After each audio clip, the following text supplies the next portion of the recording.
one day this nation will rise up, live out the true meaning of its creed.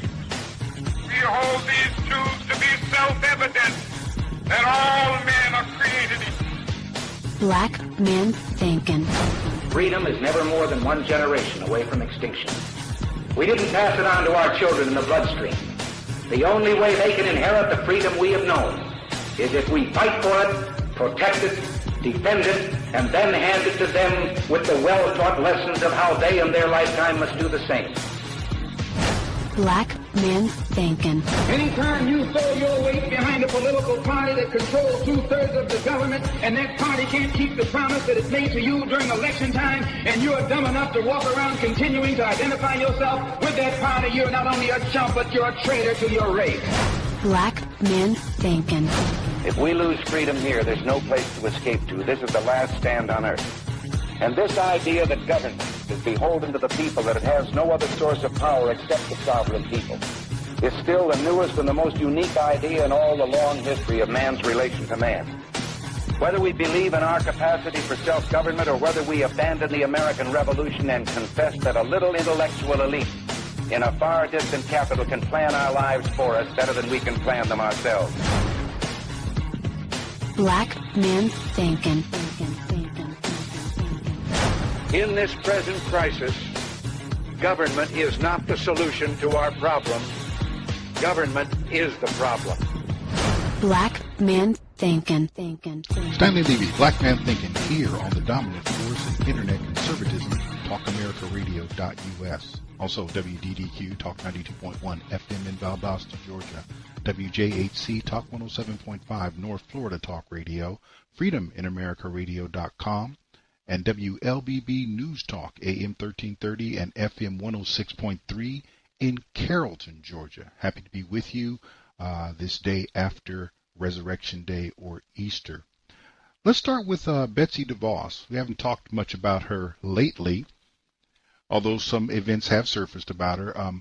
You may remember she had an interesting time. She has been one of the most controversial and embattled, at least early in her term, cabinet members in the Trump administration.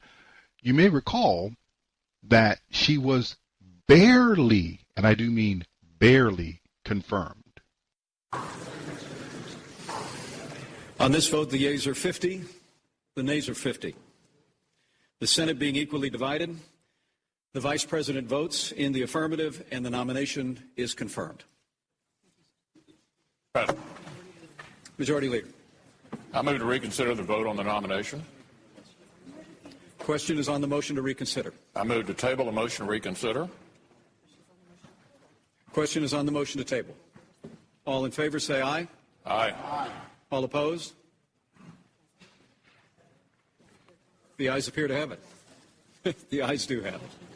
And the motion to table is agreed to. I ask unanimous consent the mandatory quorum call be waived. Without objection. And there you have the confirmation. 50 to 50. The senators, all 100 senators, each one took a side. It was equally divided. And in what I understood at the time to be the only other occasion on which a vice president voted to break a tie on a confirmation, Mike Pence voted to ensure that Betsy DeVos was confirmed. That wasn't even the beginning of her problems. You'll notice that was a very orderly and quiet and polite setting. People were opposed, people were in favor. We got it over with. Before that week was over, she tried to visit an elementary school in the Washington, D.C. area, and she ran into more problems. On Friday, controversial new U.S. Education Secretary Betsy DeVos was caught on camera by an ABC affiliate trying to enter a local public school in Washington, D.C. before being blocked at the entrance by angry protesters. After the demonstrators blocked the staircase she was trying to use and shouted at her, DeVos returned to her car escorted by an aide. She reportedly later used another school entrance and went about her work. Earlier this week, DeVos was confirmed for the role following a rare tie-breaking vote from Vice President Pence after 2 Republican senators refused to support the Michigan billionaire. So in the first week or in 1 week, she was confirmed after two of the Republicans, they only had 52 Republicans in the Senate at the time, they wouldn't go for it. She goes to a school, and those who are opposed to her block her from being able to gain entry to the school. And this was all in the first week. Well, she soldiered on, that being the type of person that she is, and ran into opposition on college campuses, including Bethune-Cookman University. A Florida college is defending its decision to invite controversial Education Secretary Betsy DeVos as commencement speaker. DeVos was booed Wednesday during her appearance at the historically black school. I am honored to become a Wildcat. Some of the graduates at Bethune-Cookman University turned their backs on DeVos when she began to speak. She upset critics in February when she called historically black colleges pioneers of educational choice. She later acknowledged that they were created because other schools were not open to African Americans. The school's president defended inviting DeVos, saying it does not benefit students when voices they disagree with are suppressed. That was Matt Lauer back when he had a job, and she made that visit to Bethune-Cookman University back in May of 2017. I also remember, and this was not in this audio clip, but you could, had you heard the entire thing, the president of Bethune-Cookman University, who was having his own problems at the time, actually went out and stood up before the booing students and said, you know what, you don't have to march. He was basically telling them to either behave or they would not get their diploma that day. Treating children, well, like children. But you get the message. For the first few months of the Trump administration, Betsy DeVos really couldn't catch a break. It's not that she was vilified by Trump supporters. It's not that she was vilified by Republicans. I don't even think she was vilified by many Democrats. She was simply vilified by progressives. They don't like the idea that she stands for school choice. You cannot find a school union, a teachers union individual probably anywhere in this country, or you'd be hard-pressed to find one, who supports the idea of school choice, which Betsy DeVos does. However, she's done a couple things recently that caused me to wonder if these people understand who they're dealing with as far as their opposition to her.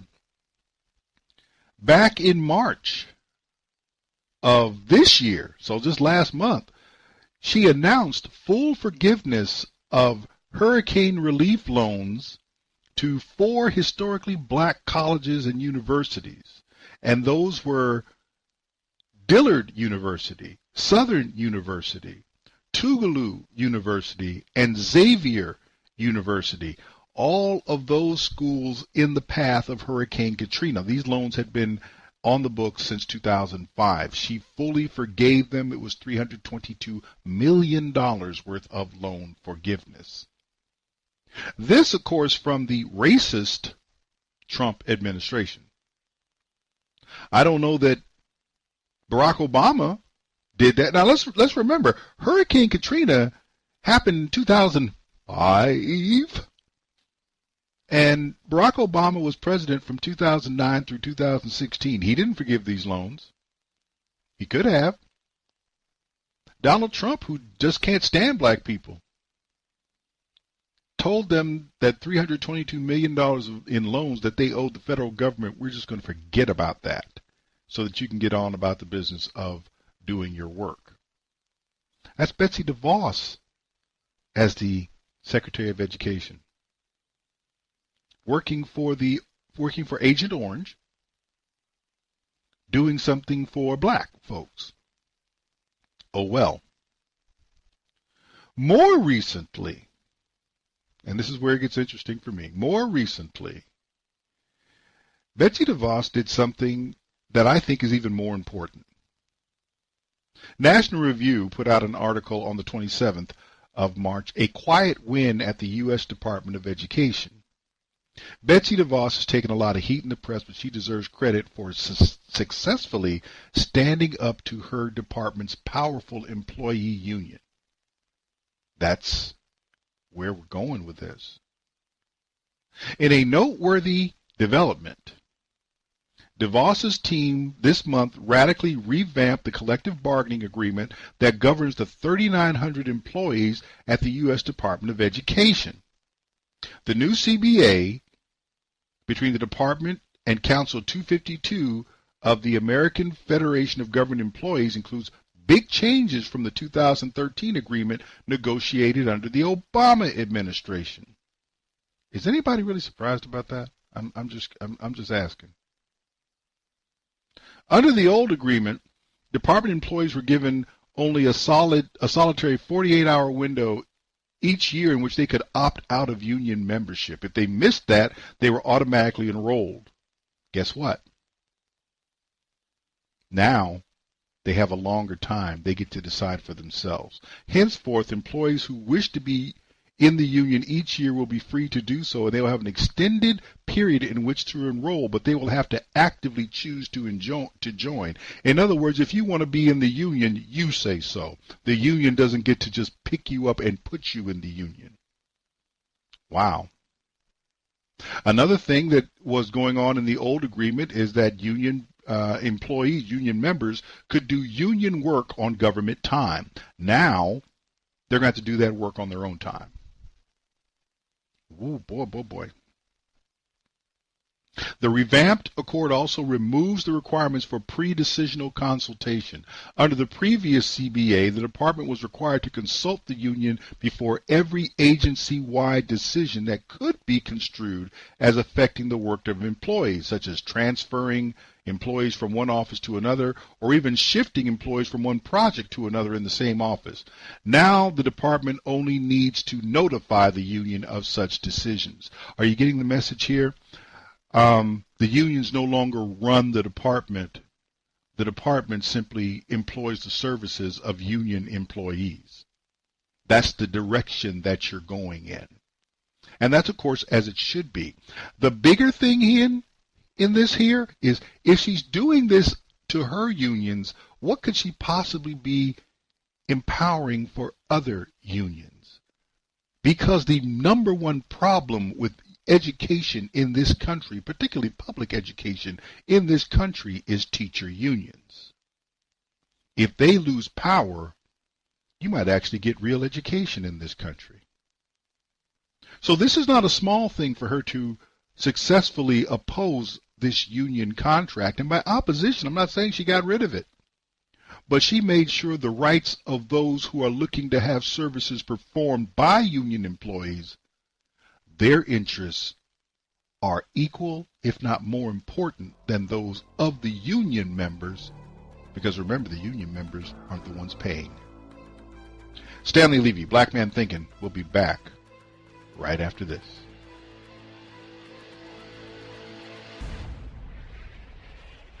Stanley Levy, Black Man Thinkin', here on the dominant force in internet conservatism, TalkAmericaRadio.us. Also WDDQ, Talk 92.1 FM in Valdosta, Georgia. WJHC, Talk 107.5, North Florida Talk Radio. FreedomInAmericaRadio.com and WLBB News Talk 1330 on the AM dial and FM 106.3 in Carrollton, Georgia. Going on to the next topic, I thought Trump was narcissistic.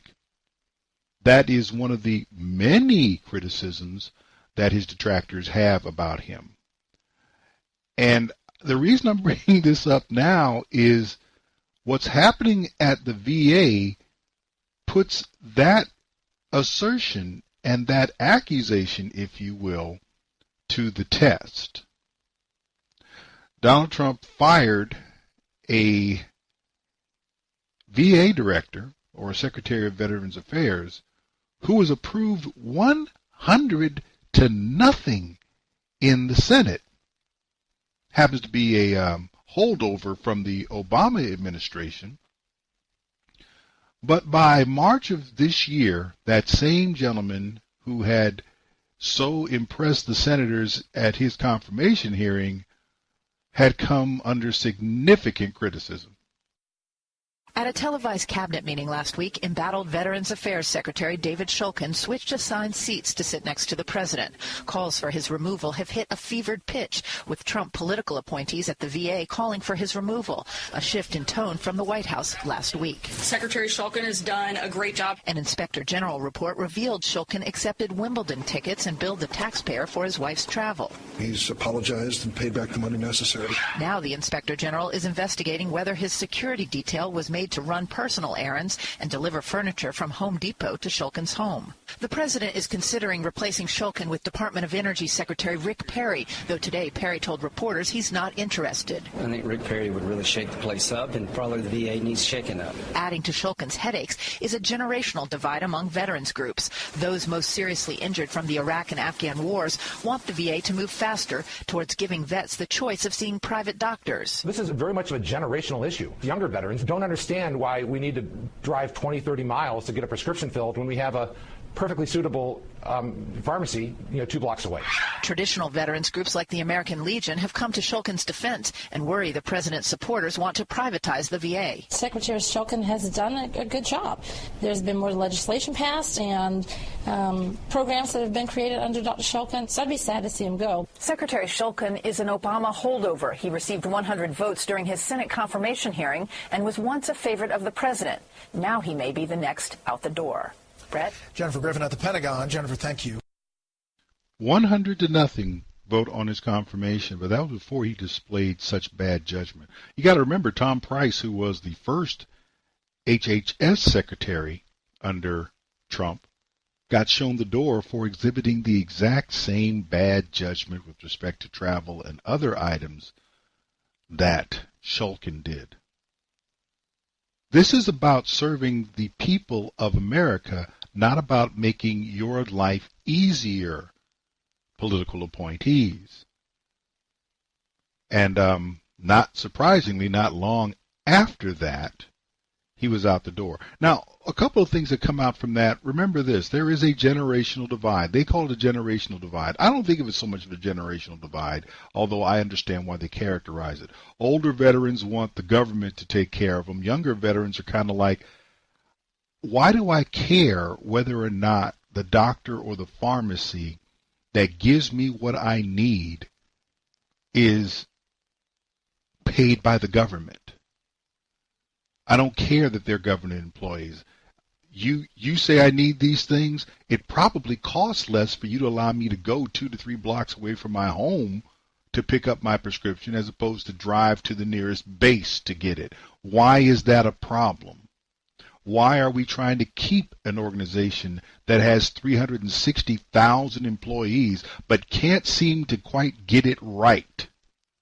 Why are we still keeping them around as opposed to allowing the people of America who do have a favorable impression of the military and would probably be happy at the opportunity in their daily work to show that support? Why would you not allow the burden for caring for the nation's injured military to be shared by the private sector? But Shulkin was against that. President's for that. Anyone who's looking to have this done efficiently and professionally is going to fall on the side of give the veterans the choice because they made the choice on your behalf. Well, after that, he was fired, and Donald Trump made an unusual choice or an unexpected choice as Shulkin's replacement. President Trump in Ohio defending his latest staff shakeup, harshly criticizing the VA that he inherited. They had sadists that treated our vets horribly, worse than a movie. But tonight, new questions about the qualifications of the president's pick to replace Veterans Affairs Secretary David Shulkin. His White House doctor, Ronnie Jackson. He has incredibly good genes, and it's just the way God made him. Jackson, who led an emergency medical unit in Iraq, has personal chemistry with the president, but no background in big management. The biggest unit he managed was the 40-some-odd medical people in the White House. He's got his work cut out for him. If confirmed, Jackson would take over the government's second-largest agency, a 360,000-employee behemoth that handles everything from health care to benefits to burials, chronically plagued with problems. Among the challenges, determining whether to allow veterans more access to private care, a view the president supports. Our veterans are going to have choice. But Shulkin opposed, saying it fueled a brutal power struggle within the VA. Writing in today's New York Times, it should not be this hard to serve your country. The VA has seen improvements, with average wait times for a primary care visit down. Still, the number of veterans waiting between 90 and 120 days for care nearly doubled since 2014, as the number of appointments and patients, like Allison Bush, grows. It's not that easy to wait, not when it's affecting your everyday life so badly. 360,000 employees, but wait times have doubled in the last 4 years. Because every veteran has to report to a VA facility in order to get care. Can't have a private doctor. Can't go to a local pharmacy. And as Donald Trump said, we had sadists, people treating veterans horribly in the government. But instead of moving to give veterans choice, which might expose them to more sympathetic people, because you have the choice. If somebody doesn't like you, you can go see another doctor. If someone's going to treat you with disrespect at a pharmacy, you can go to another pharmacy. These things are kind of basic and simple, but they were opposed. Now, bring up the idea that Ronnie Jackson doesn't have a lot of management experience. He's a 2-star general, admiral in the Navy, of course, but he's a 2-star flag officer. Or if you're going to tell me that the military is now making 2-star general or admiral types out of folks who can't manage their way out of a paper bag, okay. He hasn't managed large organizations. Maybe that's the problem. The organization is too large.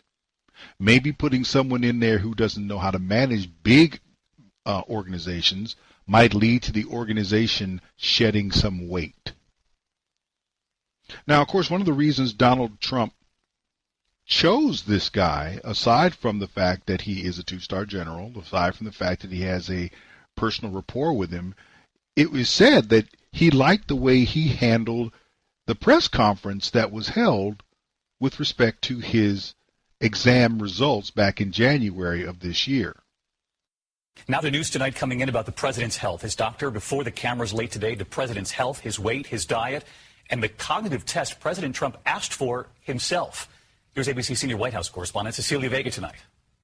With questions swirling about his fitness for office, today President Trump sent the White House physician out to face reporters, telling him to answer everything and hide nothing. Absolutely, he's fit for duty. I think he will remain fit for duty for the remainder of this term and even for the remainder of another term if he's elected. Dr. Ronnie Jackson said President Trump himself requested a cognitive assessment to detect neurological impairment, something not usually part of a president's annual physical. There have been reports that the president has forgotten names, that he's repeating himself. Are you ruling out things like early onset Alzheimer's? Are you looking at dementia-like symptoms? Yeah, it screens for all those things. It screens for any type of cognitive issues, Alzheimer's and all those other things. And the fact that the president got, 30 out of 30 on that exam, I think that, there's no indication whatsoever that he has any cognitive issues. And, on a day-to-day basis, like I said before, it's been in my experience that the president, he's very sharp. At 71, President Trump's biggest health risk, his weight. Dr. Jackson says he needs to lose 10 to 15 pounds. Our John Carl asking, explain to me how a guy who eats McDonald's and Kentucky Fried Chicks and all those Diet Cokes and who never exercises is in as good a shape as you say he's in. It's called genetics. I don't know. It's some people have, just great genes. Good news for those of us who like a Big Mac now and then. Cecilia Vega with us live from the White House. And Cecilia, some pretty extraordinary moments. The doctor taking questions himself and bringing up that cognitive test that the president asked for himself. Yeah, David, the president very much wants to put an end to this narrative that he is unfit to serve. The doctor took questions for just under an hour. It was really extraordinary. And before this briefing started, the president called Press Secretary Sarah Sanders and asked her not to put an end to it until every last question was answered, David. All right, Cecilia Vega, thanks to you. The guy spent an hour in front of the camera answering questions about the president's health and his exam, and the president told Sarah Huckabee Sanders not to do anything to preclude his answers. So what does that tell me? Maybe that was an audition. And the guy out there said, the president needs to lose 10 to 15 pounds. Here's my question for you. What type of narcissist is going to put somebody out there who's going to say something less than favorable about him, that the president is overweight and needs to lose weight, and also that he's resisting the suggestions to do things to lose weight, and then turn around and make him into a cabinet secretary? Does that sound like a narcissist to you? Or does that sound like someone who's more concerned about the person that he's interacting with than what that person thinks or feels about him? Donald Trump doesn't care what Ronnie Jackson feels about him, but he's made him that anyway. So he took away two issues there with that. Remember the whole thing about the cognitive test was Donald Trump is demented, he's delusional, he's got early onset Alzheimer's, and Dr. Jackson blew all that out of the water, not with an opinion, but with the results of an examination. So, what we have here is something wonderful. We've gotten rid of one more piece of the Obama legacy, David Shulkin, with his non-military management experience gone. He had no military background. He's gone, which means another part of the Obama administration is gone.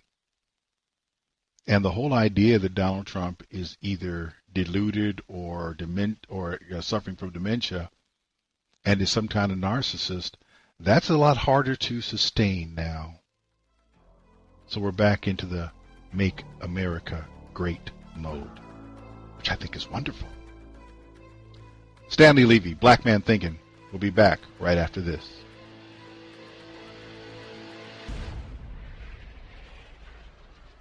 Stanley Levy, Black Man Thinkin', here on the dominant force in internet conservatism, talkamericaRadio.us. Also WDDQ, Talk 92.1 FM in Valdosta, Georgia. WJHC, Talk 107.5 North Florida Talk Radio.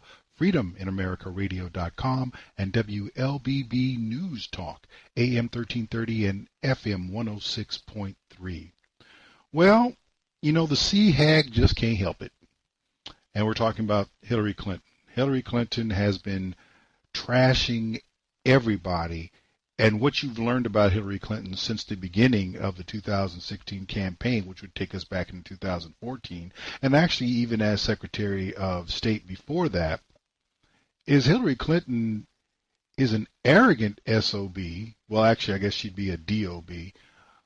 And really doesn't have a high opinion of anyone that does not share her first and last name. That's pretty much what you got.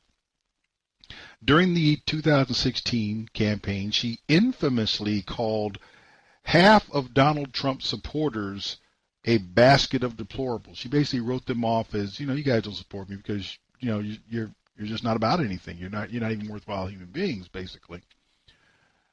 And that cost her. I think there were other things that really made the difference, but that did cost her. She lost the election, and ever since then, she has been trying to explain, despite the fact that she is a jacked up DOB, why it's not her fault that her being a jacked up DOB is not why she lost the election. Let's start with a group of people that she trashed back in March. All this is basically from March anyway. But she's been trashing people recently. I guess she's on a book tour, and part of her book tour is telling everybody it's your fault that I lost. She had this to say regarding Trump voters in Middle America. if you look at the map of the United States, there's all that red in the middle where Trump won. Now, I win the coasts, I win, Illinois and Minnesota, places like that. But what the map doesn't show you is that I won the places that represent 2/3 of America's gross domestic product.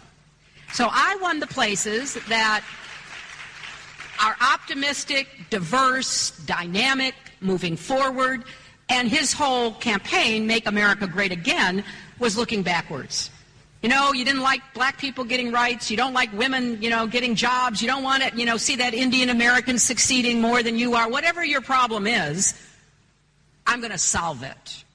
Everyone who did not vote for Hillary Clinton is some type of an ist, racist, misogynist,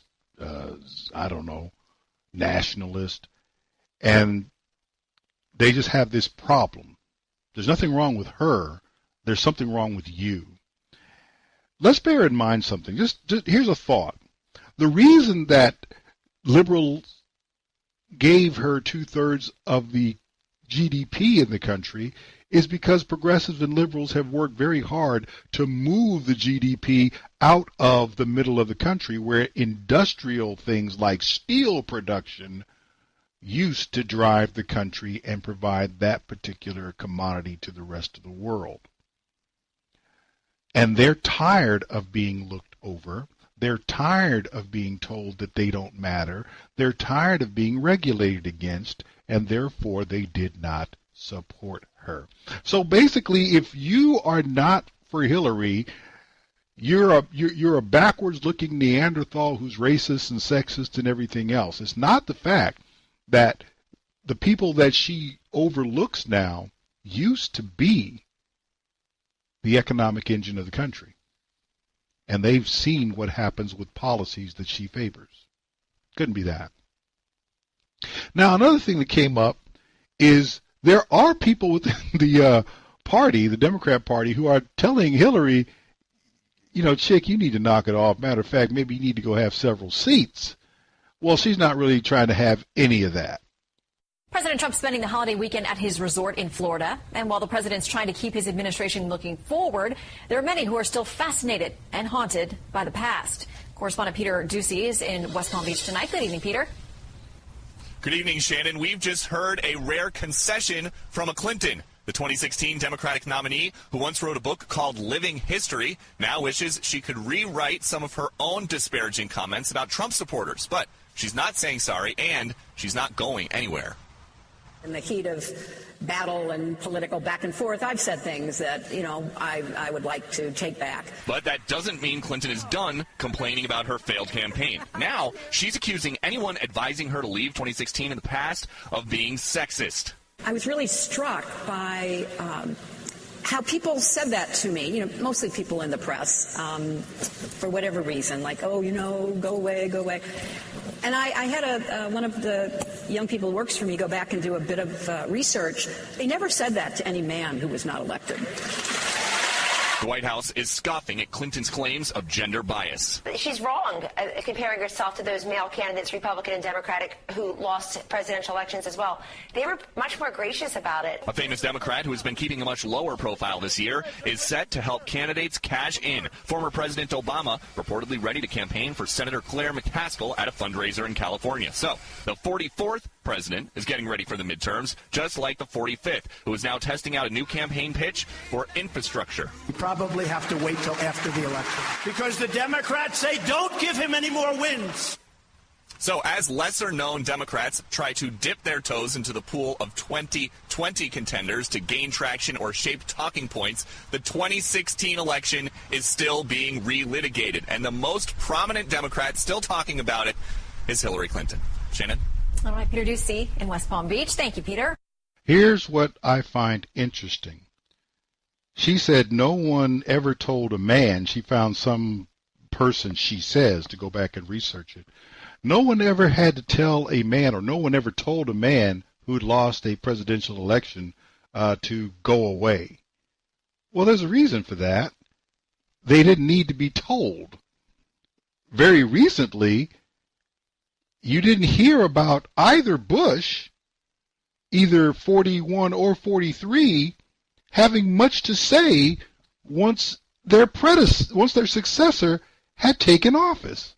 As a matter of fact, Bush 43 is almost famous for having nothing bad to say about Obama for 8 years. Even if you go back before that, did Walter Mondale trash Ronald Reagan after Reagan kicked a bone out of his behind in '84? No, he did not. But also, let's talk about the 2000 election, which was much disputed. Here is somebody else who did not have to be told to go away, and that was Al Gore. Now the political struggle is over, and we turn again to the unending struggle for the common good of all Americans and for those multitudes around the world who look to us for leadership in the cause of freedom. In the words of our great hymn, America, America, let us crown thy good with brotherhood from sea to shining sea. And now, my friends, in a phrase I once addressed to others, it's time for me to go. Thank you, and good night, and God bless America. That was part of Al Gore's concession speech in 2000. Nobody had to tell him to go anywhere. He dismissed himself. Hillary Clinton, it is true. You just aren't very gracious. You don't have a lot of class. You never have. But now, it's just intuitively obvious to the casual observer. She wasn't done yet either. So she trashed Trump voters again. She's trashing anyone who says that she should be quiet. Oh, by the way, she went after white women. Meanwhile, Hillary Clinton is back at it. She was on a book tour in India and continuing to explain why she lost. And here's why she said she didn't do well with white married women. Part of that is an identification with the Republican Party and a sort of ongoing pressure to vote the way that your husband, your boss, your son, whoever, believes you should. Wow. Okay, so let me tell you what I take out of that. I'll get back to the rest, another part of that interview. What she's really saying is that the Democrat Party doesn't want white women, or probably any other women, to be married, because white women in this country are probably among the most married, probably after Asians. Probably after Asians. And if you're married, you're more likely to identify with the Republican Party. So we don't want anybody married. Now, here is how Marie Harf, who used to be part of the administration that Hillary was in, responded to those comments. Marie, is it just me, or is that kind of a curious analysis from a feminist that women, white married women, were browbeaten by the men around them? Yes, you're right, and she should go away. I hate to say that. I really do. The first female nominee of a major party has a historical, role, certainly, and the right to speak up. She is not helping the Democratic Party, and I think she should take a very long vacation and leave the future of the party to other people. I think the future of the party is not with her, and the clearest indication of that is the fact that in the 20 special elections that have taken place so far in 2018, Democrats on average have gotten 24 more points than she did. The party of the future is not Hillary Clinton's party, and I get why she wants to keep explaining it, but it is not helpful. It's not helpful. Now, of course, the other thing that's not helpful with respect to the Democrat Party is they have no message. They still have no message. Hillary Clinton is simply diverting things further from that fact to the point where she is sucking all the oxygen out of the room, because the only thing the Democrats are going to do is identity politics. Don't you like our candidate more than you like the other candidate? They have no positions. But Hillary Clinton, by talking about herself all the time, she's poisoning the well, even with respect to identity politics, because people despise her identity. They don't like her. It's that simple. So, but the issue, of course, is she can't help it. For everyone who's trying to tell Hillary Clinton to be quiet, I suggest you go take the duct tape to her home, wherever it is. Notice now she's touring the country and trashing people from abroad. I suggest you go find her wherever she is, bind her hand and foot, and duct tape her, because she can't help it. This is who she is. It's who she's always been. And she had her second shot at the brass ring and couldn't. Let's remember who Hillary Clinton was. She couldn't beat the worst president in our lifetime, and that was Barack Obama. She could not beat him. She even ran a better campaign. Could not beat him because people dislike her. She had to cheat to get past Bernie Sanders, who is an avowed socialist. And then she lost the 2016 election to someone who has never held public office at any level. This is who Hillary Clinton is. She lost because she's Hillary Clinton. That's it. And she can't help herself because she honestly believes she's better than everybody else, and there must be something wrong with you if you do not agree. She can't help it. Stanley Levy, Black Man Thinking. We'll be back right after this.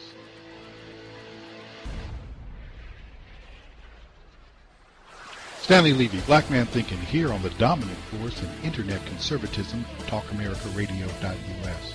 Also, WDDQ, Talk 92.1 FM in Valdosta, Georgia, WJHC, Talk 107.5 North Florida, FreedomInAmericaRadio.com, and WLBB News Talk, AM 1330 and FM 106.3 in Carrollton, Georgia. Final segment for the first hour, Texas handles voter fraud. There was a young woman by the name of Crystal Mason who on Friday got a smackdown from a judge, Friday being the 30th of March. On Friday, NBC News reported that a Texas woman was sentenced to 5 years behind bars this week for voting illegally in the 2016 election while on supervised release from federal prison. Crystal Mason testified in court that she did not know that she was ineligible to vote due to her 2011 fraud conviction before casting a provisional ballot in the presidential election. In Texas, knowingly voting illegally is a second-degree felony, punishable by up to 20 years in prison. This is the thing that really gets me. She had a felony conviction for tax fraud in 2011, and she was free on probation, and then went to cast a vote in 2016, which means I guess she passed on 2012. And what she's going to try to do, which the judge didn't buy, is say, I didn't know. And the judge is kind of like, no. Let's talk about the different stop signs she ran through. I am sure that her attorneys and the court would have let her know what the change was, because they don't want to see her back in there. They don't want to see her back in court. And they didn't until she decided to get this. And she tried to blame her mom. Her mom told her to go vote. Really? Okay. Now, that's one stop sign, the court.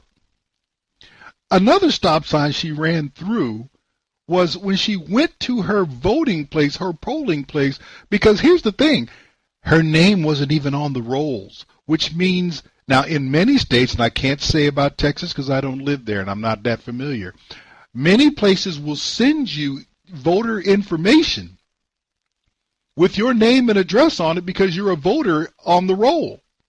She didn't get that because guess what? When she got to the polling place, her name wasn't on the voter rolls. She had to fill out a provisional ballot for her to vote illegally, and then it was caught because all provisional ballots are subject to verification, and all they had to do was take a look, and she put her name down there, and they're like, who is this chick? And you just violated probation. Not to mention you committed another fraud. She went through this whole thing about, why would I do this? Who as a mother and provider would knowingly take herself from her children by over voting? Well, what mother and provider would knowingly take herself away from her children for tax fraud? You didn't draw the line at tax fraud, but you want me to believe that now you're going to draw the line at voter fraud? Woman, you're a fraud. I don't believe you. She's not the only one, because Texas is getting busy. Just want y'all to know. Back in 2017, in February, there was a woman in Texas, her name Rosa Ortega, and she was just voting up a storm. The family of the Grand Prairie woman convicted of illegally voting says she was at first offered a plea deal. And according to the family and her attorney, that deal was yanked from the table just hours before trial. Fox 4's Dion Anglin has details on how Rosa Ortega went from plea negotiations to prison in less than a week's time. Dion. Yeah, that's right. Rosa Ortega's fiancé tells me she's accepted she will spend years behind bars for voting illegally. And the most difficult part of that, she says, is being away from her 4 children. You can't touch the kids. You can't hug the kids. That's the main thing. Oscar Sherman and his dad are concerned and worried for Oscar's fiancée, Rosa Ortega, on the day after she was sentenced for voting illegally. He says her 4 children, ages 12 to 16, are overwhelmed. They know mom's not going to come home. A jury on Thursday handed Ortega 8 years in prison. Prosecutors argued when she registered to vote and cast ballots in several elections, she indeed knew it was against the law.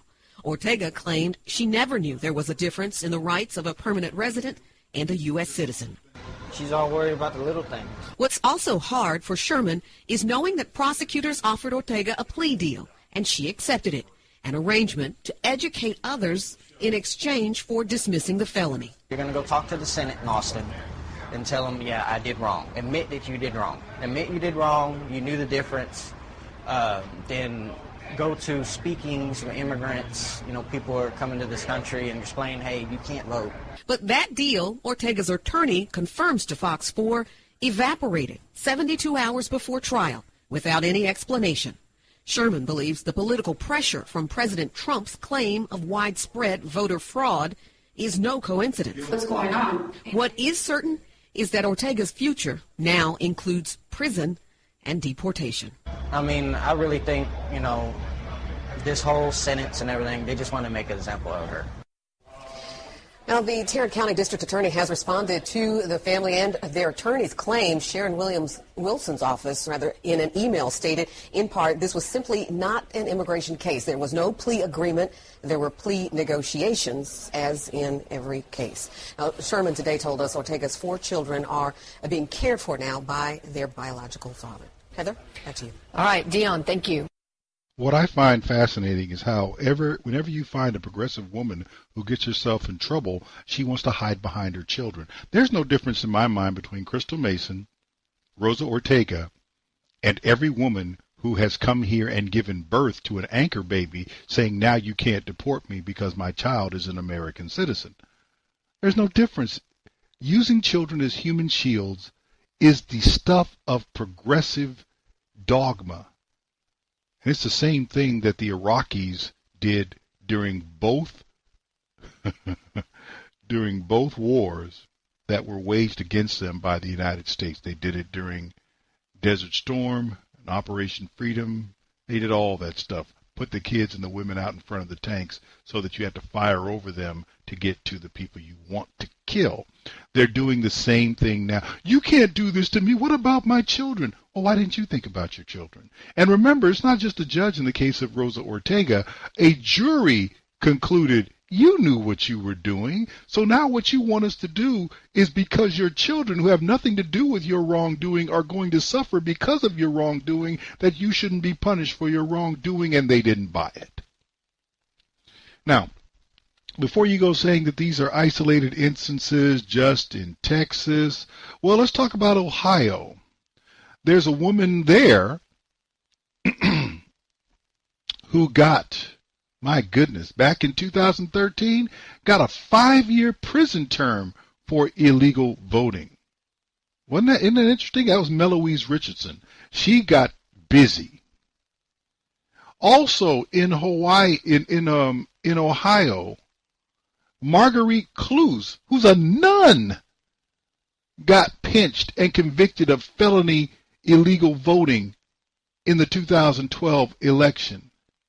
There is also a woman, Ohio woman, Rebecca Hammonds, who got nailed for fraudulently registering voters, including 5 dead people.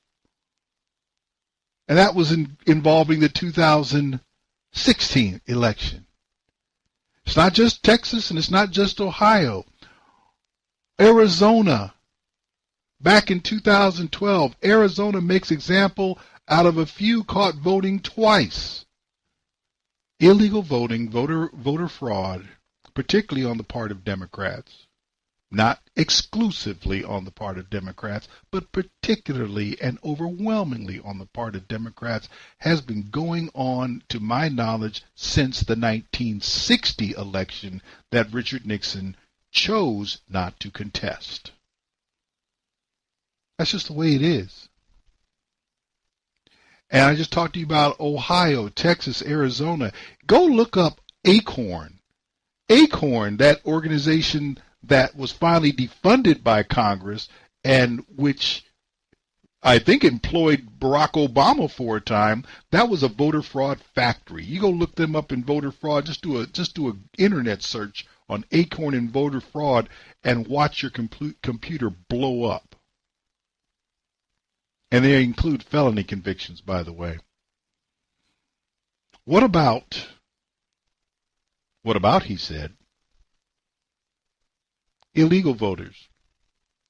New Republic cites a report back in 2017, July of 2017, that exposes thousands of illegal votes in the 2016 election. Investors Business Daily ran an editorial, Trump is right, millions of illegals probably did vote. So we have a report that's showing thousands did. Let me tell you something about voter fraud and illegal votes. It's like real estate. Location, location, location is all that matters.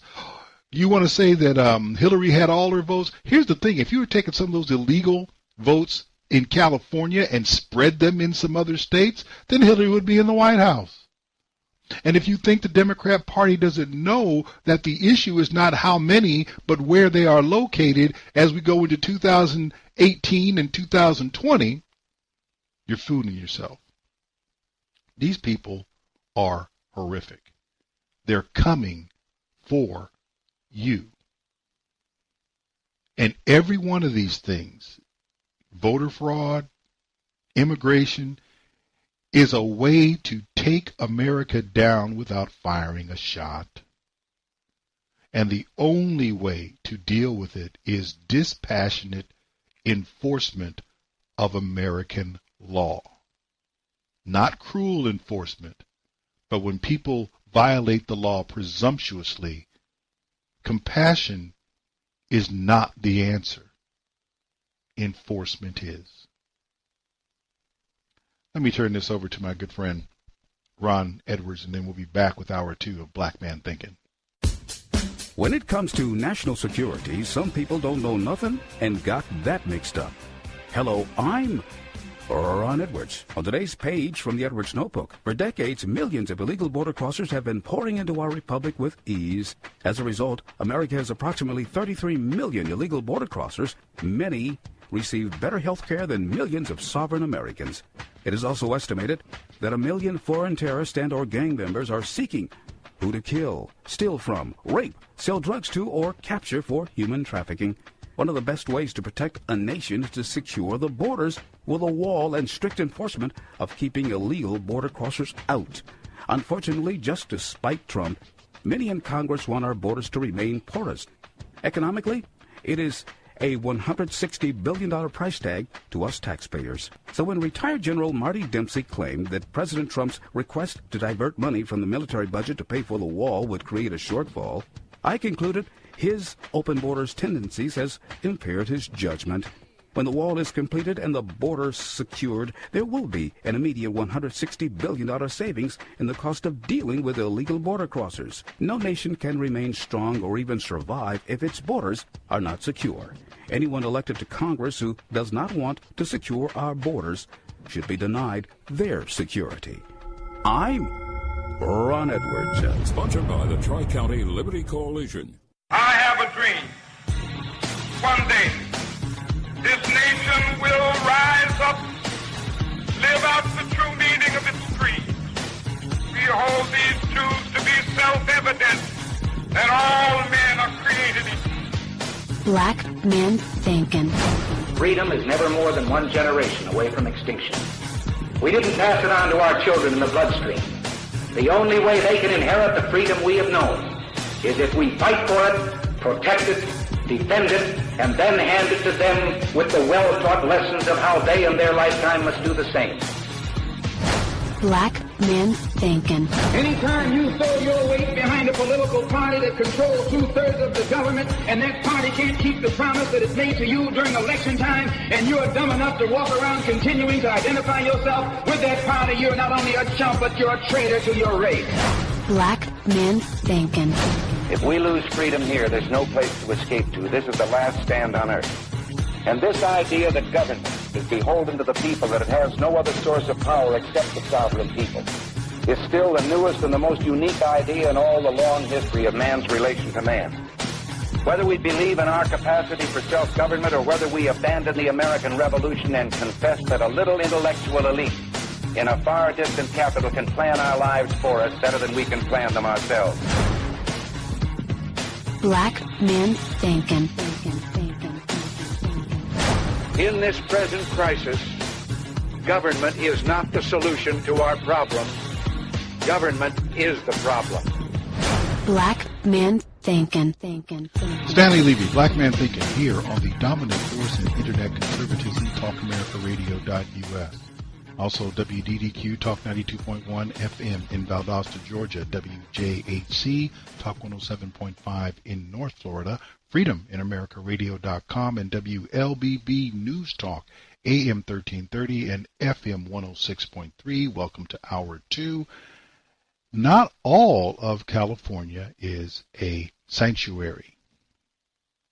Not that long ago, actually the beginning of this year, the state of California passed laws that allowed them to declare themselves the nation's first sanctuary state. Good morning, Eric. Well, the law prevents law enforcement officers from asking about someone's immigration status. It also bars officers from participating in federal immigration enforcement activities in most cases. The California legislature and Governor Jerry Brown are basically saying California is a sanctuary state, and it is not going to assist the federal government in deporting illegal aliens. And back in October, California Governor Jerry Brown issuing a statement which read in part, "These are uncertain times for undocumented Californians and their families, and this bill strikes a balance that will protect public safety while bringing a measure of comfort to those families who are now living in fear every day." The new law drawing plenty of backlash, though, on social media. And here is a sign. This one is from last April that was placed on the Malibu city limit sign, which reads, "Official sanctuary city, cheap nannies and gardeners make Malibu great." And yet another sign placed at the border of L.A. and Beverly Hills that says, "Landscaping by L.A. City Council. We'd rather spend your taxes on welfare for illegals." Now, no word on who was behind these visibly placed signs. Meanwhile, Jose Inez Garcia Zarate, the illegal immigrant who was accused of shooting and killing Kate Stanley, is facing sentencing this Friday in San Francisco. He was acquitted of Stanley's murder, but is due to be sentenced for being a felon in possession of a gun. Eric? Can anyone explain to me why you would not want to assist the federal government in deporting illegal aliens, particularly those who have committed crimes against American citizens? Why would you want to help them stay in the country? But California has made that decision on a statewide basis. Now, this was just January, so while everyone was worried about Stormy Daniels and everyone was trying to figure out whether or not Russia was ever going to be anything other than a CNN chew toy, this has been happening because it's only April. This happened in January. Now, the first week of March saw this response from the Department of Justice. Attorney General Jeff Sessions is in Sacramento this morning, where he's expected to formally unveil a lawsuit against California's sanctuary policies. Justice Department lawyers filed the suit last night. They want a federal court to stop California from implementing 3 state laws that protect undocumented immigrants. The DOJ says the state is intentionally interfering with federal immigration activities. Paula Reed is outside the Justice Department in Washington. Paula, good morning.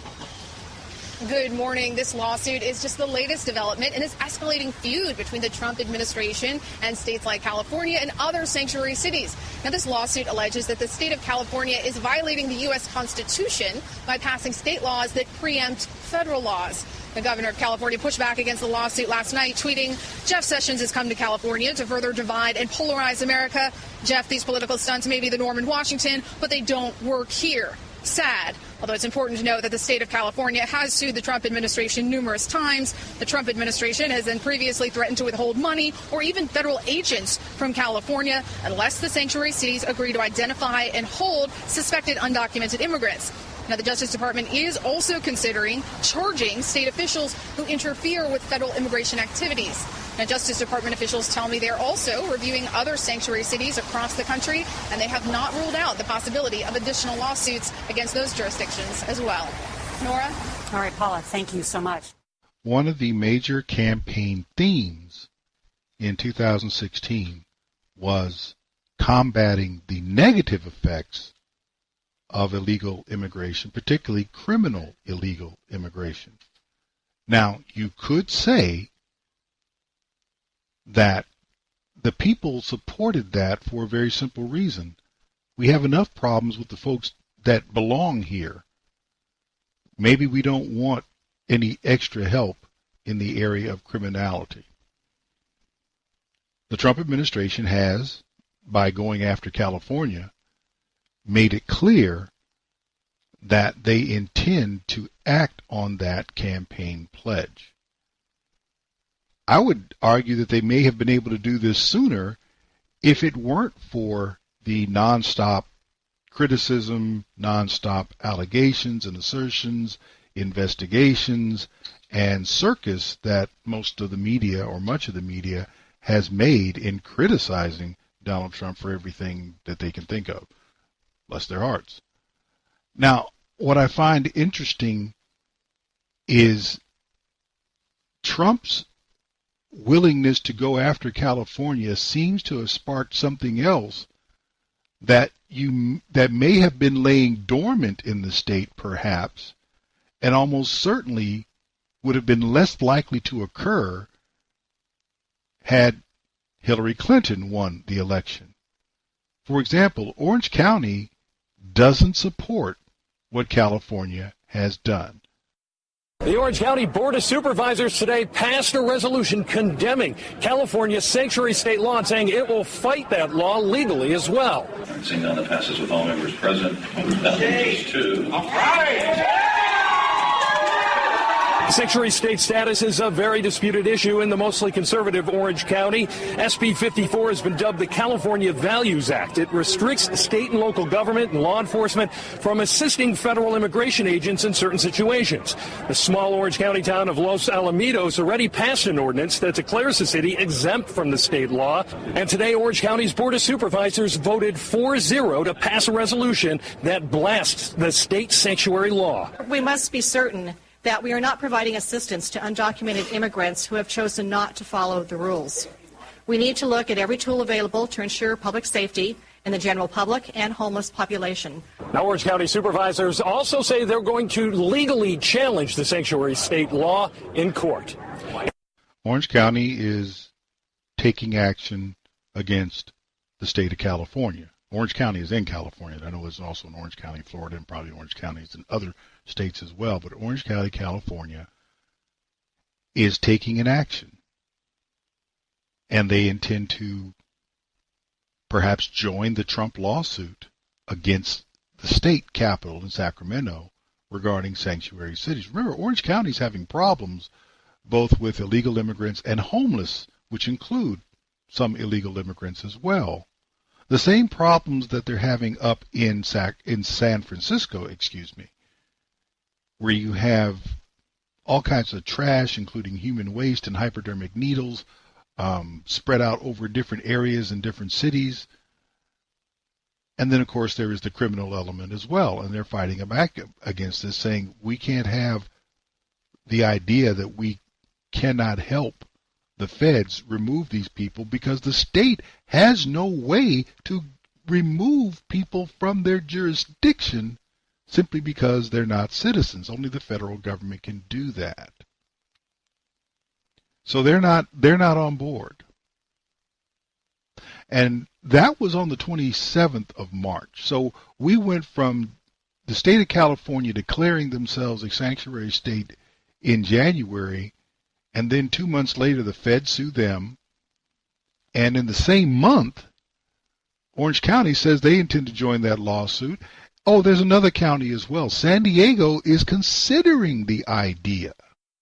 Supervisors is going to decide next month whether to get involved in two lawsuits between the Trump administration and the state of California. Those lawsuits involve sanctuary cities and adding an immigration status question to the 2020 census. Voice of San Diego reporter Maya Srikrishnan joined us earlier to talk about both. Supervisor Diane Jacob is the only one who has clearly said that she would support getting involved on the Trump side of the lawsuit for the sanctuary cities, and she has also said that she supports asking the citizenship question in the census lawsuit as well. All of the other supervisors haven't been really upfront about their thoughts on the issue, so we're going to have to wait until after they vote on it in closed session on April 17th to kind of figure out what exactly happened and what they are all thinking.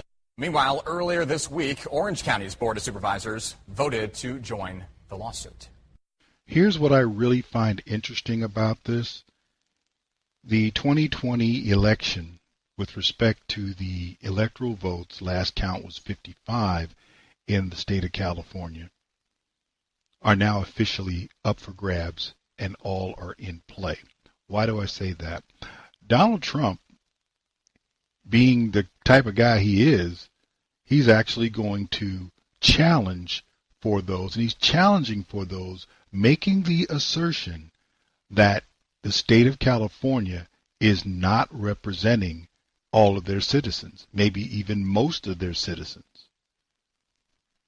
And now he's already attracted the attention of Orange County and San Diego County. Now, when this opens up, by the time we get to the lawsuit, there is the possibility, not a certainty, but the possibility that additional counties in California, many of which do not support the government in Sacramento, may consider this as well. You might recall there is a movement not that far under the radar anymore to divide California into two states. One would be progressive, the other would not be progressive. And that would definitely split up a significant portion of the electoral votes in California, so that, guess what? Now it has less power for the Democrat Party and for progressive candidates. This, as much as anything else, is also a campaign play, and it is probably the only way to put California in play, is to basically declare what it is doing unconstitutional, un-American, and not in the best interest of its citizens. Trump is willing to do that. Now we'll see how California responds. We'll see how the federal court responds. And we may get to see how the Supreme Court responds, because I'm sure this is not going to be a fight in which anyone takes a dive. Stanley Levy, Black Man Thinkin', will be back right after this.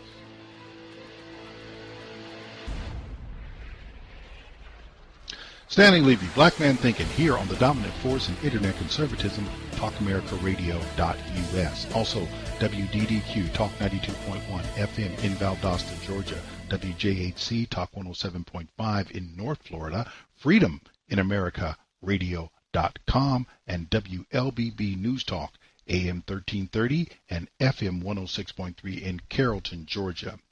Well, Stephon Clark is Michael Brown. Matter of fact, it is simply the latest production of the Sharpton Crump production company. This is what they do, and now they're doing it again. They are the main players. They make sure others get the main credit. Their purpose is to get themselves and the people they represent paid. They're not interested in justice. They're not interested in what is right. This is a cash play period. And you've seen this movie before. Stephon Clark was a criminal. Michael Brown was a criminal. Well, Michael Brown didn't have a criminal record. Yes, he did. It was just juvenile. All you had to do was read, and you knew that there was something in his juvenile record that they didn't want you to see. He was a criminal. Both of them were engaged in criminal activity on the day they died. Michael Brown was observed on videotape committing strong-arm robbery. Stephon Clark was observed on infrared video and by sheriff's deputies in a helicopter breaking a sliding glass door on someone's home. Both had avoidable encounters with the police. Michael Brown was walking in the middle of the street, and that's why why the police even happened upon him. Had he simply been walking on the sidewalk, he would have never had an encounter with the officer that shot him. And Stephon Clark, had he not been out violating the terms of his probation, would have never been observed by a helicopter, would have never been followed by police, and of course would never have been shot. And again, the common element here among those, in addition to those, is Al Sharpton and Benjamin Crump. There are other things that work as well that feed into this, and it's all this social justice warrior stuff, not to mention the police are hunting unarmed black men lie that's been being told at least since before 2014. You have to remember they even lumped Trayvon Martin in with this, although no police officer had anything to do with his death. But back to Stephon Clark, we're already at the reaction stage where we're having protests and the like. Now, there are growing protests in Sacramento, California over the fatal police shooting of Stephon Clark. An autopsy commissioned by Clark's family and released yesterday shows officers shot him multiple times in the back. Today, protesters returned to the streets. Here's Danielle Nottingham. Former NBA star Matt Barnes led a rally in downtown Sacramento in support of Stephon Clark. They could continue to kill us, and it could be any of us. The night before, demonstrators stood face-to-face with police in Sacramento during the fourth straight night of protest following the release of an independent autopsy. Stephon Clark's family hired high-profile pathologist Bennett Amalu to perform the autopsy. In results released Friday, Amalu said the 22-year-old was shot 8 times. So you could reasonably conclude that he received 7 gunshot wounds from his back. Sacramento police say Clark advanced towards them when they fired at least 20 shots, and officers believed Clark was pointing a firearm. Clark was later found with only a cell phone. Black Lives Matter leader Tanya Faison says the protest will continue until there's change in the city. We are very angry. We're very sad. We're very traumatized. I'm traumatized. In a statement, the Sacramento Police Department says it's waiting for the results of the county coroner's report before making further comment. Errol? Danielle Nottingham, thank you. Anybody remember that independent autopsy shuffle from Ferguson in 2014? Then they brought in Michael Baden, who was a very famous coroner, medical examiner, did his work in New York City, and it just didn't get him quite the result they wanted, but it's still part of the play. We need to get out in front of this thing so we can continue to stoke emotion. Remember what Winston Churchill said, a lie will make it halfway around the world before the truth can get its trousers on. Notice what the guy said. He got 7 gunshot wounds in his back. Well, he got hit 8 times. Where'd the other bullet come? If you watch the videotape or the videotape, infrared night vision videotape, you can see him clearly advancing toward the officer's position before he goes down. He wasn't backing into them. He simply took most of those shots after he fell on his back, and the officers were obviously shooting down. Whether or not they understood he was down, don't know. So we're seeing that part. That's another common element. Why, like I said, Stephon Clark is Michael Brown. We got the multiple autopsies, and they get this out so that they can continue to push their narrative before the prosecutors and the police, who are bound by procedure, need to wait until there's an official result. Then there's also Attorney Crump making his appearance. He's being a little bit more forceful now. He's getting more practice in front of the camera. He just recently came out of Camilla, Georgia, where he made black people now have to pay the same $500 that white people pay to get buried. That's all it ever came to. They wanted to say it was racial. It was never racial. Nevertheless. So he's getting used to being in front of the camera because he spent a lot of time in front of the camera in Camilla, Georgia. Now he's doing it here. And he was seen on the 26th of March hugging up the crying grandmother as he told the tale. People who committed a mass shooting in Florida were not shot once, but a young black man holding a cell phone is shot 20 times. Young men who were bombing homes in Austin, Texas. The police followed him for hours. He wasn't shot once, but an unarmed black man holding a cell phone is shot 20 times. You know, the Clark family isn't the only family who has had to endure this long pain and suffering. Since 2015, Reverend Harris, 73 families have had to endure similar experiences. Over 70 black men have been shot unarmed by police bullets. This is all too often a pattern in America. This is reminiscent of Terrence Crutcher in Tulsa, Oklahoma, where you had the helicopter flying overhead. This is reminiscent of so many police shootings of unarmed black and brown people. Let's unpack the number of false statements. You had people doing mass shootings in Florida. He said people. He didn't say person. He could have called out Nicholas Cruz. He did not. Nicholas Cruz was not shot as he went through a school and killed 17, I won't say his classmates because he didn't attend the school anymore, killed 17 school children there.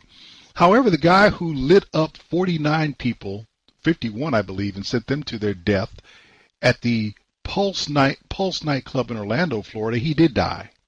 And he did die at the hand of the police or in a confrontation with police. How come you left that out? You talked about the bombings in Austin, Texas. They followed him around. They were trying to arrest him. That is kind of their job, to bring him to trial. And he blew himself up. That's why he didn't get shot. He didn't confront police. He simply set off a bomb. And you talk about 73 people since 2015? Wow. What about all the black women who were crying because they lost loved ones that had nothing to do with police since 2015? Because 6,000 black people or plus are killed by other blacks every year, and blacks remain 52% of all the nation's homicide victims, even though they're 13% of the population. So I don't know. Why are you so specific on these things? You want to talk about Terrence Crutcher?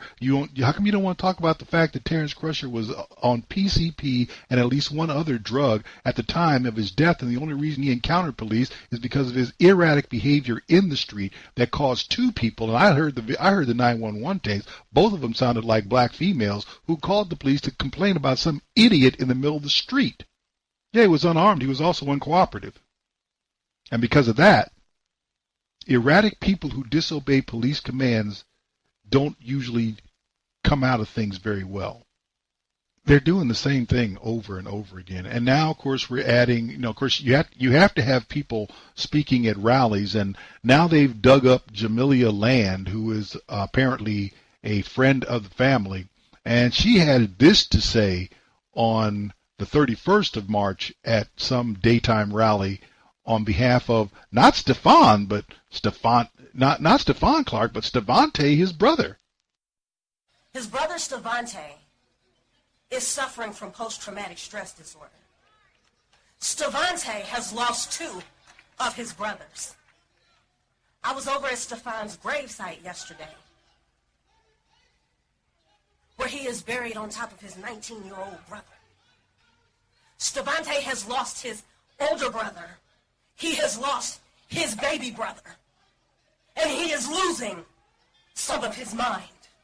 And while everyone has something to say, while everyone wants to talk negative, this is why this baby says we need a resource center. Where are the mental health professionals in our community? He needs help. What you see is not rare. It just had to happen this way because every single day there is a child that looks just like Stephon, who is running around here, who looks half crazy to the world, but you don't know the damage that's done inside. We are living in communities that are like war zones. You don't know what it's like to go to the home that you grew up in and feet from the couch you lay on, your brother was murdered in his grandmother's backyard. You don't know the pain that his grandfather feels from hearing him knock on the window for help. Let's take our outrage, but let's use it for something positive. He will not be another name added to a list. We are too strong. We are too united. And it is time for things to change. No, you're not strong. You're not united. That's why your communities are war zones. Why don't you change them? Now, let me ask this. If Stephon Clark lived at his grandmother's home, as I have heard, at his grandparents' home, why is he knocking on the window instead of using his key? Could have just gone inside. Maybe they didn't trust him either. You want to talk about PTSD? I can understand that. But again, Stephon Clark is not the only one who has lost multiple siblings to gun violence, and the police didn't have anything to do with anything. You think it feels any better if a black gang member shoots your siblings as opposed to a white or other color police officer? Does it make them any less dead? Does it give you any less loss? I don't think so. And if he needs so much help, isn't that what family and friends are for? Where are you guys? Instead of asking for someone else to come into the neighborhood, because I defy you to show me a black community, a black neighborhood that has serious problems with gun violence, where some external resource center has come in and cleaned all that up. Hasn't happened. Not going to happen. That's what families are for. To take care of their people when they're stressed. But you're not doing that in Sacramento, apparently, or Miss Land doesn't think it's possible, and she says we need outside help. Look, you've seen this movie before, and you know how it's going to end, or how it's likely to end. There's going to be a push to pay the family for their loss, as though anyone is responsible. There will likely not be any indictment, and even if there is an indictment, the likelihood that there will ever be a conviction is almost infinitesimally small. Not going to happen. Yet and still, because Crump and Sharpton are quite good at this stuff, they're going to extract some money from somewhere and get these folks paid. You've seen this movie. You saw it in Florida. You saw it in Ferguson. And now you're seeing it in Sacramento. The question is, when will you get tired of seeing it and demand that black people make changes to the black communities that they themselves call war zones? Stanley Levy, Black Man Thinkin', will be back right after this.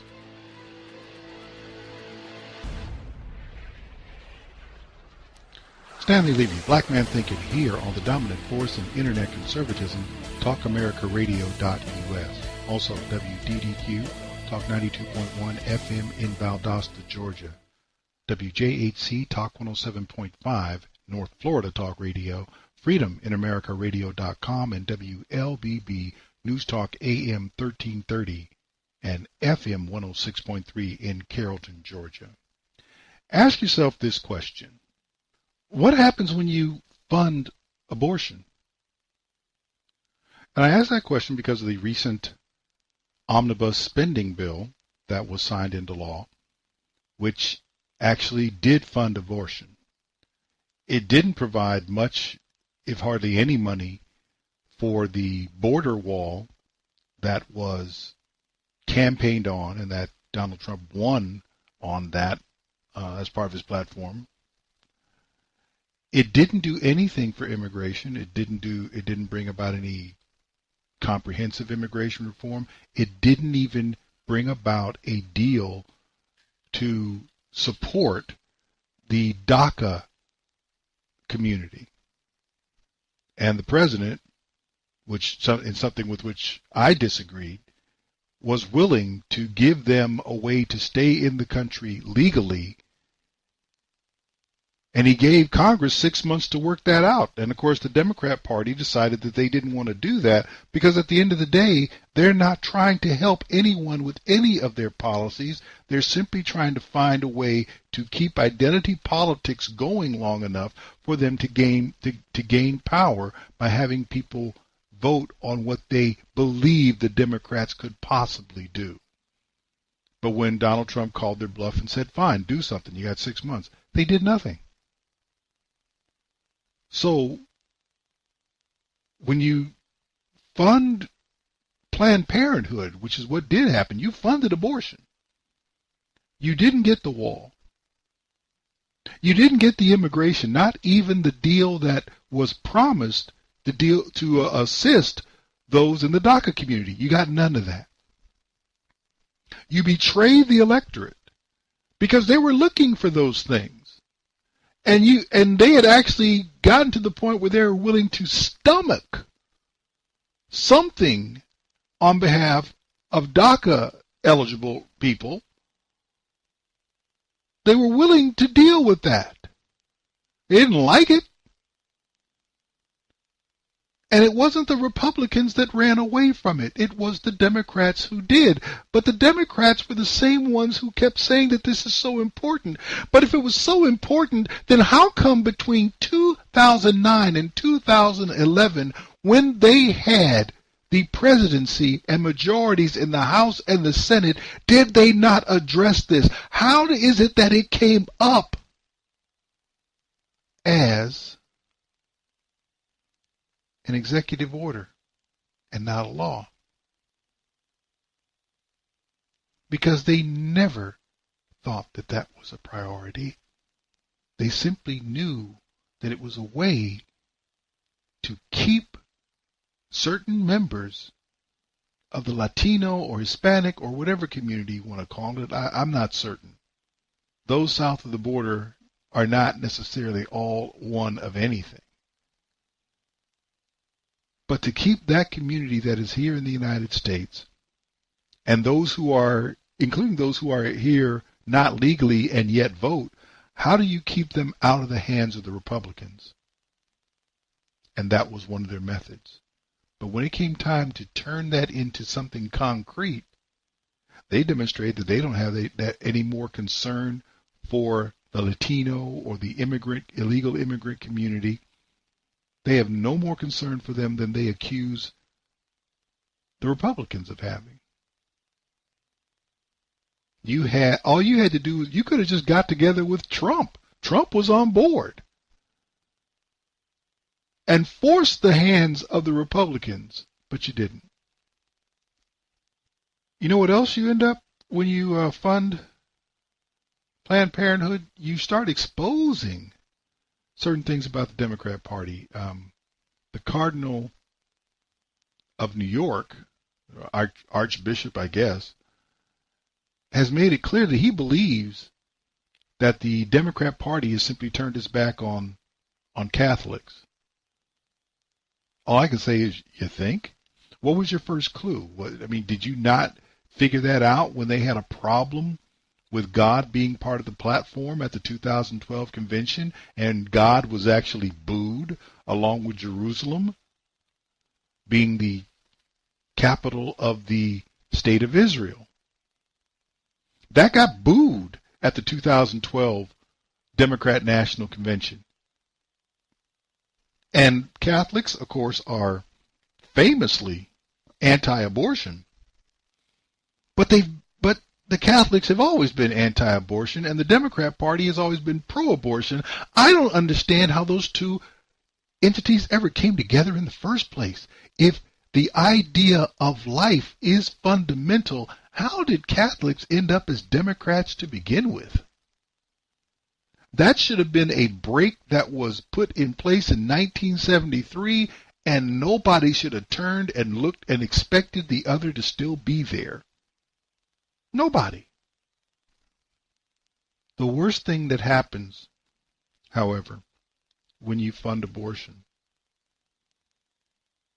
is the unconscionable carnage which progressives have over the last 4+ decades normalized into not just culture in this country, but in much of Western society and in many parts of the developing world. They have normalized the idea that children in the womb are expendable, that they should not be protected. It is godless for more reasons than the obvious. Maybe someone has forgotten. If you look in Scripture,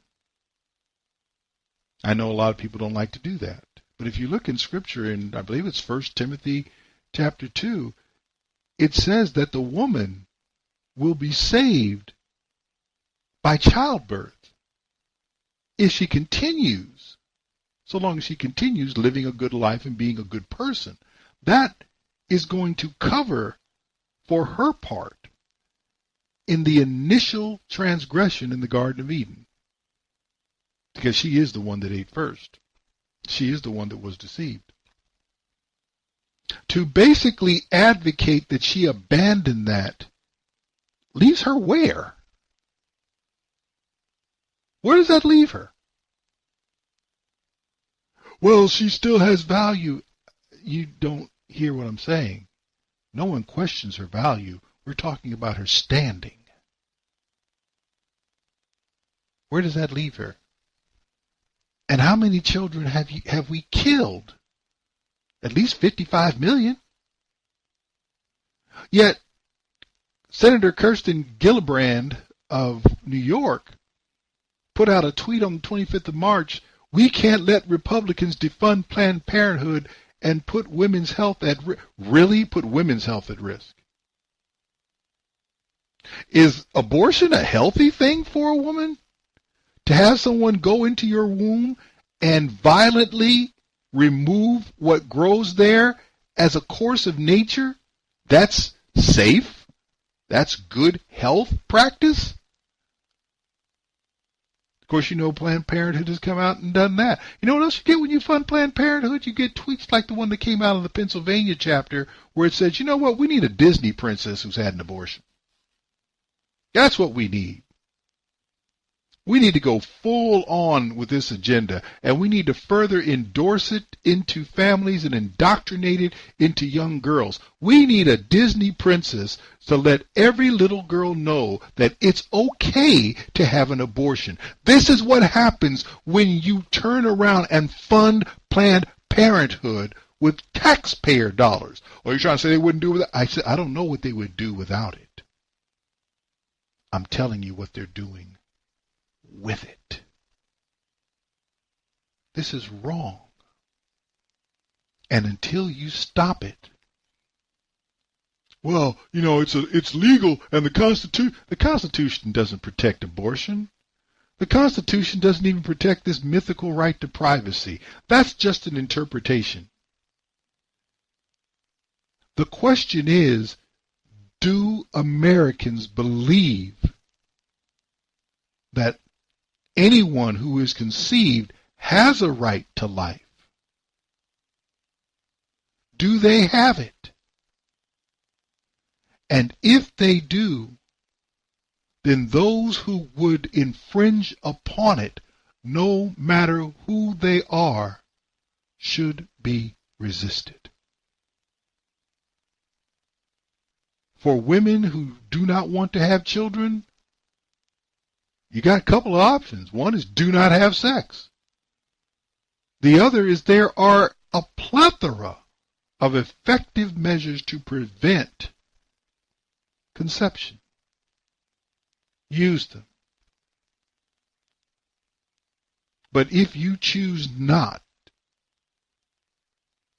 then please do not make someone else who is precious and consequential of your recklessness pay with their life. Because we've enabled 55 million murders since 1973 because we fund abortion. It's crazy what we do. We don't have immigration. We don't have protection of our sovereignty. We don't have the things the electorate was promised and that they voted in favor of. We don't have these things, but we have Planned Parenthood with money. Think about it. And once you think about it long enough and correctly enough, stop it. Stanley, Levy, Black Man Thinking. We'll be black. Yeah, we'll be black too, but we'll be back right after this.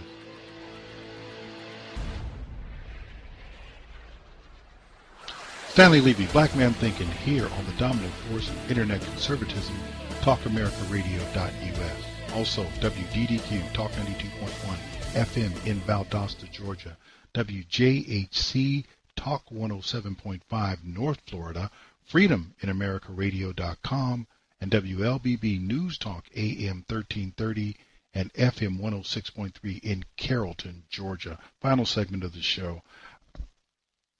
I think we need to recognize that progressives play a much different game than Americans do. It's that simple. And yes, I do differentiate. I do draw a distinction between progressives and Americans because progressives have none of the ethics of Americans. They don't have the principles of Americans. They don't even like that Americans have certain freedoms. Else we would not be having continual discussions about the Second Amendment. The best way for me to explain this to someone who might be listening is to draw an analogy between politics and sports. Specifically, fantasy sports. You may recall that in fantasy sports, you're not supporting a team. As a matter of fact, you're just looking to put together different pieces of different teams in order to build yourself a winning coalition. And as soon as the attempt to prevail with that coalition is gone, then so is your team. You disband them. You send them back from whence they came. So I'll take, if it's football, I'll take a quarterback from one team. I'll take a running back from another team. I'll get wide receivers from multiple teams. I'll get a kicker, and then I'll choose maybe a totally different team that has nothing in common with any of the people that I selected before, and I'll choose their entire defense. And I'm not trying to win any game. That is the difference. When you are for something, when you are for your hometown football team, you want them to win with what they have. You're not looking to come up with a fake victory by taking some of your players, some off another team, some off of your worst rival's team, and then put together a bunch of statistics that have no meaning whatsoever except bragging rights. But that is exactly what progressives do. They don't look to win the whole argument. They just look to find some piece where they can say, well, if I put that with that, then I got a victory. I can't impeach Trump, but if I can get people to think that he's delusional, having dementia, well, that's a little bit of a victory. If I can talk, they're not going to defeat Trump with all the things they're going after. If you want to take down Trump, you're going to have to go after him on policy, and progressives do not have a policy which appeals to American interests. Therefore, they don't fight the battle on American interests. They neither need or are even trying to win arguments in the conventional sense. They don't pursue the whole argument. We're not going to talk about whether or not we're not going to talk about whether abortion is right or wrong. We're going to talk about, well, what about the woman? What about her? She's not the one dying. Why are we talking about her? What about her health? So we're going to overlook the fact that if I take woman's health, if I put rape and incest and all these other things that you want to say justify abortion, according to the Alan Guttmacher Institute, that only encompasses 3 abortions out of 200. But you want to win on that point and therefore declare victory over everything. Really? They don't pursue the whole argument. They seek to divide it into parts. And with progressives, those parts are determined by those identity politics lines. That's how they do it. And that's what makes it the political equivalent of fantasy sports. I don't need to win the game. I need to get a Black Lives Matter victory here on the social justice warrior team, the black social justice warrior team. And I need to get Planned Parenthood funding, not because Americans agree with Planned Parenthood or agree with abortion, but I want to throw in there the idea that we're doing necessary services that can't be provided by any other organization than Planned Parenthood, when they know that's a lie. They know they're not telling the truth. They don't want to talk about immigration. If they wanted to deal with immigration, the current president gave them an opportunity to sit down with their opposite numbers in Congress and come up with an immigration plan that was comprehensive. He said what he would and wouldn't accept. You could have worked something out within that framework. Failing that, you could have done something about the DACA dreamers that you proclaimed since 2009 or 10 to be so precious, and then when you had an opportunity to do something for them, and the president was actually wondering, where is it? I want to sign it. And you walked away from them because you didn't want the game of immigration. You weren't trying to win on that, because the only way to win on that is to put citizens first, and the Democrat Party does not want to put citizens first. They want to draw the line on identity politics, and therefore they wanted that member of the immigration team. But when the Trump administration called them out and said, we're going to play an immigration game, they abandoned it. The Democrat Party wants to win arguments to undermine the ethics and the fabric of America. That is why we keep hearing the racism argument. Racism is a big factor in America. Where? Well, if it wasn't for racism, we wouldn't have the problems we have in the inner cities. There's nobody there but you. There's almost nobody in the inner cities, in the urban areas, inner cities, except black and quote-unquote brown people. White people are not coming into those neighborhoods. They very rarely invest in those neighborhoods because there's no return on investing in those neighborhoods because of the way the people who live there conduct themselves. And no one's making you stay in that neighborhood. So where is the racism? Where is it?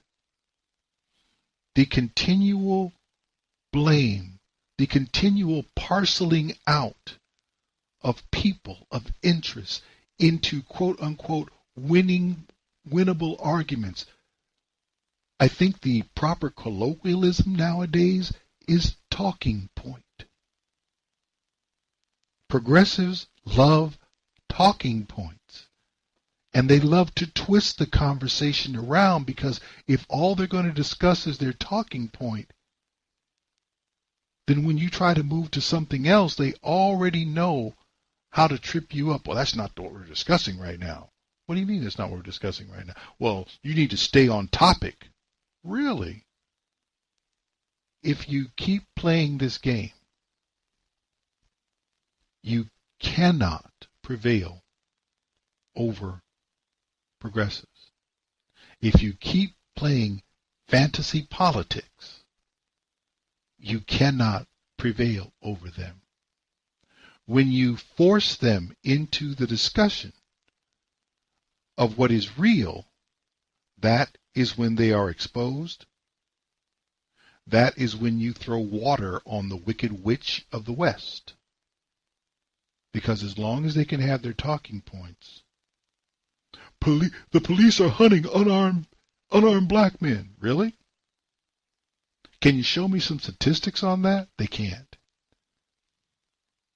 When you tell them that blacks are disproportionately criminal in their behavior, well, whites commit most of the crimes in the country. Yes, they do. They're also 65% of the population. But they don't commit 65% of violent crime in this country.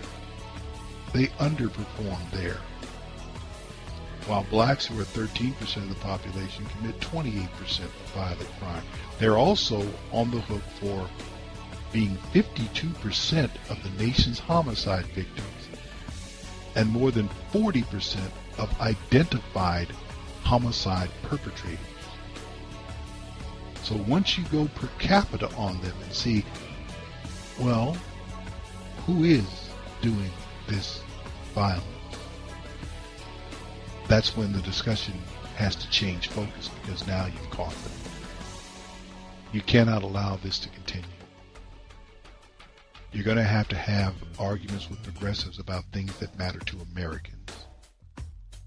And when you do that, you will expose them. You will defeat them. And if you're intelligent, you will remember what you did and not allow them to ever have power, political power, in the United States. That's our show. May God bless and God keep you. Until next week, do take care. You've been listening to Black Man Thinkin' with your host, Stan Levy. Join Stan midnight to 2 a.m. That's late Monday night into early Tuesday morning. And find him on the web at Black Man Thinkin' without the G. That's blackmanthinkin.com.